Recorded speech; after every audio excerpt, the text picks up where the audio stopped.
Avec de la magie, d'un léger frottement de sa petite main, une boule de neige apparaît comme par magie. D'un léger coup de pied, la pièce se transforme instantanément en patinoire. La fille construit des tas de neige et sa petite sœur saute dessus d'avant en arrière. Mais la petite sœur s'amuse tellement que la magie de sa grande sœur Elsa a du mal à suivre. C'est alors qu'Elsa glisse soudainement et sa magie frappe accidentellement la tête de sa sœur qui tombe au sol et perd connaissance. La petite Elsa regarde sa sœur inconsciente. Elle panique et appelle ses parents en pleurant fort.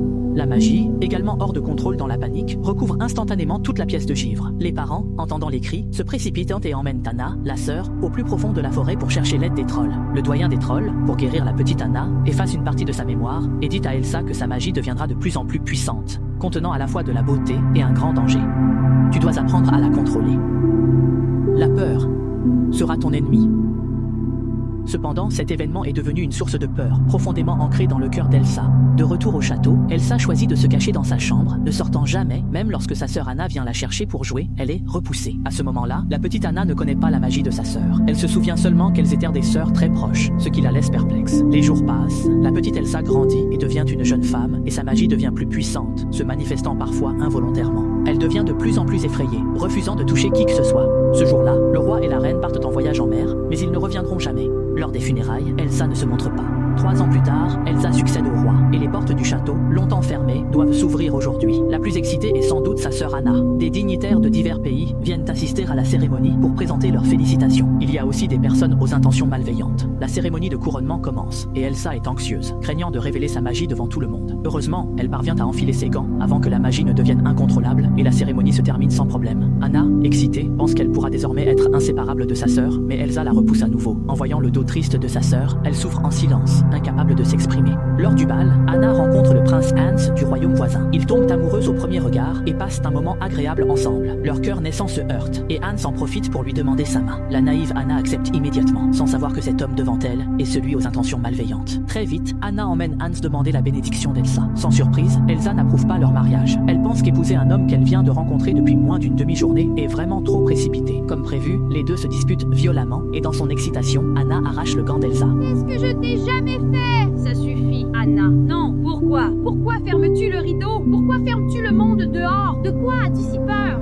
J'ai dit, ça suffit. Elle est la plus belle princesse de Disney, devenue reine à peine majeure. Mais lors de la cérémonie de couronnement, sa magie devient soudain incontrôlable. Et d'un geste, elle projette une grande quantité de pics de glace. Cela a stupéfié tout le monde sur place. Le vieux duc du pays voisin l'a prise pour un monstre. Et Elsa, paniquée, s'est enfuie du château. Elle a couru sur la surface de la rivière vers les montagnes profondes, glacées par magie. Et à ce moment-là, des flocons de neige ont commencé à tomber du ciel. La reine a maudit sa terre, elle doit être arrêtée. Vous devez agir. Sa sœur Anna, pleine de remords, a temporairement confié la gestion du pays au prince indigne du pays voisin et est partie à cheval pour retrouver sa sœur. Pendant ce temps, Elsa était déjà arrivée seule au sommet de la montagne. Ici, le vent glacial soufflait, mais Elsa en profitait. Ce paysage de glace et de neige était son foyer. Ici, il n'y a pas de contrainte. Ici, elle n'a pas peur de blesser quelqu'un. Ici, elle n'a pas peur de blesser. Elsa commence à se libérer. Sa magie est maintenant sous contrôle, et elle peut créer toutes les formes qu'elle désire. Un château s'élève du sol, tandis qu'à l'autre bout, Anna, en quête de sa sœur, rencontre un jeune homme nommé Christophe. Après avoir accepté l'aide d'Anna, Christophe accepte également de l'aider à la retrouver. Ils subissent l'attaque d'une meute de loups, puis rencontrent un bonhomme de neige qui parle. Guidée par Olaf, Anna finit par retrouver sa sœur, qui a revêtu une nouvelle apparence. Cependant, Elsa refuse de rentrer avec elle et ne sait pas non plus comment mettre fin à cet hiver éternel. À ce moment-là, l'intrusion d'Olaf rappelle à Elsa les blessures de son enfance. Craignant que sa magie ne blesse à nouveau Anna, elle choisit de fuir encore une fois. Mais les choses ont empiré.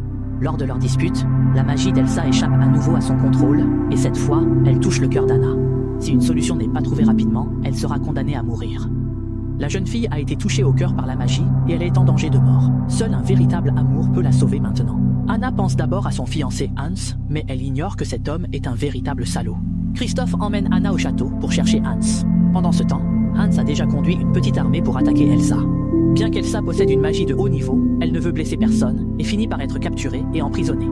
À ce moment-là, Anna est sur le point de mourir, et tout espoir repose sur Hans. Mais le salaud ne choisit pas de sauver Anna. Il montre enfin son vrai visage. S'approcher d'Anna n'était qu'une de ses manigances. En fait, bien que Hans soit prince dans son propre pays, il n'est pas pris au sérieux. Il doit épouser une princesse influente pour améliorer sa position. Maintenant qu'il voit qu'Anna est sur le point de mourir, il éteint simplement le feu dans la cheminée, la laissant mourir de froid lentement dans la pièce. Ensuite, il ne lui reste plus qu'à éliminer sa sœur Elsa pour pouvoir légitimement monter sur le trône. De son côté, Elsa ne restera évidemment pas les bras croisés. Elle a utilisé la magie pour se libérer des chaînes et s'est échappée. Olaf, risquant de fondre, a allumé le feu de la cheminée, sauvant ainsi Anna qui était à l'agonie. En voyant Christophe arriver au loin, Olaf a compris qu'il était le véritable amour d'Anna. Hans a trouvé Elsa en fuite et lui a dit qu'elle avait tué sa propre sœur. Elsa, désespérée, s'est effondrée au sol, se reprochant ce qui s'était passé. Hans a dégainé son épée derrière elle, alors qu'elle était sur le point de réussir. Anna a épuisé sa dernière vie. Désespérée devant sa sœur, elle s'est transformée en une statue de glace. Elsa était effondrée. En tenant sa sœur dans ses bras, de douleur, un miracle a eu lieu. L'amour ne se limite pas seulement à l'amour romantique, mais inclut aussi l'amour familial et l'amitié. Hans, dans sa propre situation critique, Anna a crié, et sa sœur a compris. Le secret de la magie est la transformation.